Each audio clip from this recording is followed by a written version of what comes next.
algunas fotos a gran escala. Imagina a esta gente de nuestro pasado que puede permitirse tener posesiones similares a estas en la época actual. Contrata 1000 de los mejores pintores, arquitectos, floristas, escultores.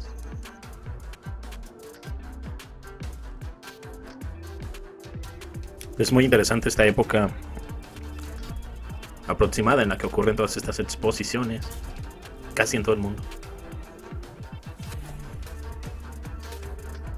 Exposiciones en el que, según la historia oficial, se construían edificios en unos pocos meses para exponer algunos adelantos alrededor del mundo. Al terminar las exposiciones, que siempre era alrededor de 6 meses, todos los edificios eran destruidos, porque supuestamente eran edificios temporales. Hay muchísimas, como la Expo de Missouri, Chicago, Nueva York, San Francisco, Luisiana, etc. Solo en Estados Unidos, más de 100. Tenemos en Europa, en Asia, en Oceanía. Todas tienen aproximadamente una misma historia. Los edificios se construyeron en unos pocos meses para ser presentados en la exposición, luego destruidos.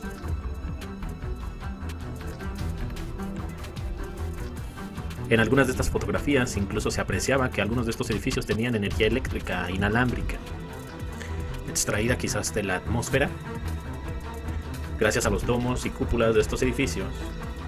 Y todo esto no concuerda para nada con lo que la historia real nos cuenta, ya que la gente era muy primitiva supuestamente en aquellos años. Nunca hay fotografías de construcción. Además, según la historia, no habría mano de obra para construir estas ciudades, ya que supuestamente la gente era primitiva. ¿Cómo construían esta ciudad? Las personas que transitan estas ciudades lucen pequeñas ante estos edificios. Las exposiciones dieron a lugar la construcción de edificios permanentes también. Supuestamente, solo se conservaron algunos que habían sido construidos de forma temporal a permanente. ¡Qué casualidad! Ciudades artificiales para tan poco tiempo, donde se invertía mucho dinero. ¿No será que muchos de los edificios eran ya permanentes y era un pretexto quizás para derribarlos posteriormente? Borrar alguna evidencia arquitectónica anterior a los lapsos de tiempo asignados a las regiones.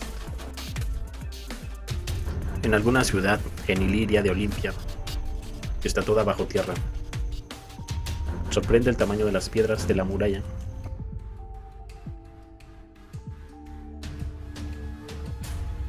En la siguiente imagen, de Melbourne, Australia, 1860, con una población de 37.000, el órgano de tubos más grande de Australia se encuentra en el ayuntamiento. Eso es inusual para un ayuntamiento con una población tan pequeña.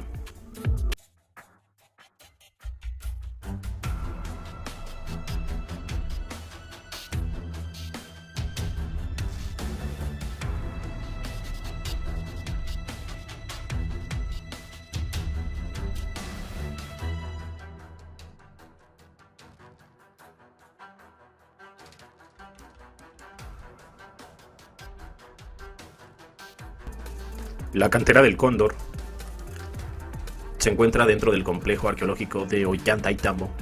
En el mismo existe un conjunto de piedras agrupadas de una forma que poco tienen que ver con paraje. El pulido, tallado y la colocación de las mismas me retrotrae a otros lugares el cual presentan las mismas características.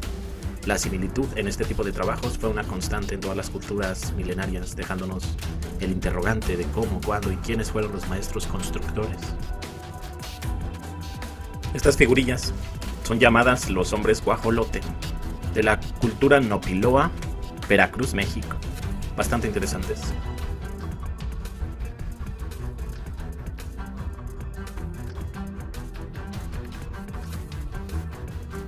Una serie de símbolos solares de diferentes culturas.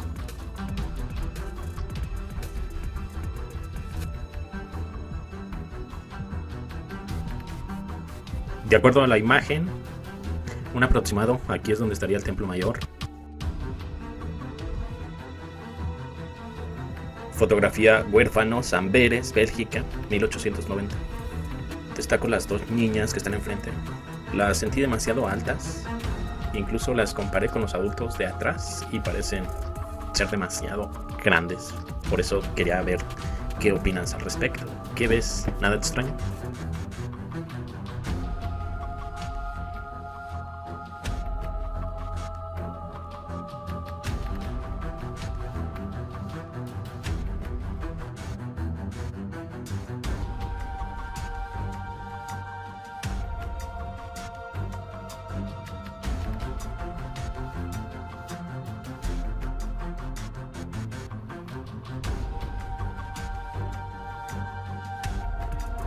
Luego tenemos este increíble edificio de las obras arquitectónicas del pasado. Realmente increíble. Dresden, 1895. ¿Qué les parece esa arquitectura magnífica?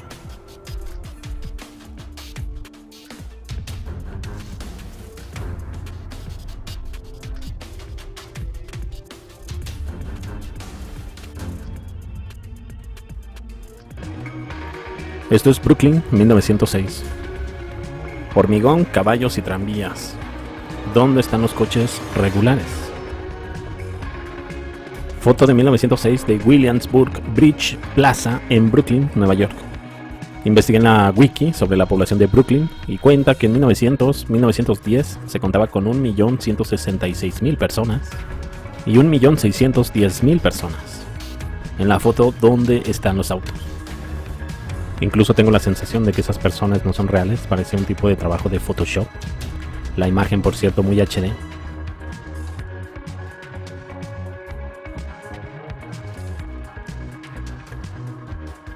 Me refiero un poco, por ejemplo, a los taxis, a vehículos privados. ¿Dónde crees que se escondían? Ni siquiera hablo de sus taxis eléctricos. Hay por ahí artículos que mencionan taxis. Por ejemplo, en 1899, el 90% de los taxis de la ciudad de Nueva York eran vehículos. Me refiero a cualquier cosa que se parezca a un coche. Dejando de lado la plausibilidad, ¿qué tan probables son las dos fotografías? Estamos realmente mirando 1906 allí.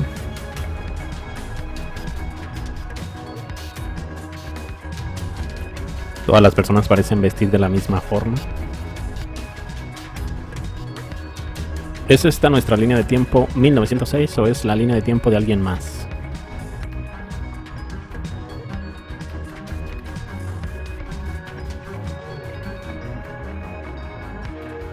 A continuación verás algunos anuncios de una publicación de 1906 vinculada. Contiene cientos de estos anuncios. Sugiere que deberíamos ver pruebas físicas consistentes de autos por todas partes. ¿Dónde está esa prueba en las fotografías que vimos? De todos modos, ¿dónde crees que se escondían sus autos de 1905-6 en las fotografías de Brooklyn? ¿Los autos estaban prohibidos en este lugar? Creo, sin embargo, que deberían haber sido permitidos en cualquier lugar donde hubiera carruajes tirados por caballo. ¿Para qué más tendrían todo cubierto de cemento? Incluso pienso en que estamos viendo peatones inexistentes. Por cierto, hay una película bastante interesante sobre Market Street en San Francisco en 1906, justo una semana antes del gran terremoto e incendio. Si observas con atención, solo hay un puñado de automóviles y se usan a propósito una y otra vez entre los vagones tirados por caballos y los tranvías. Solo puedo suponer que aún no había muchos autos en uso, incluso en una ciudad rica como San Francisco. Pregunto, ¿las calles pavimentadas causaron una mayor cantidad de automóviles o una mayor cantidad de automóviles hizo que las calles se pavimentaran? ¿Creen que en esta parte de la imagen tengamos un posible automóvil?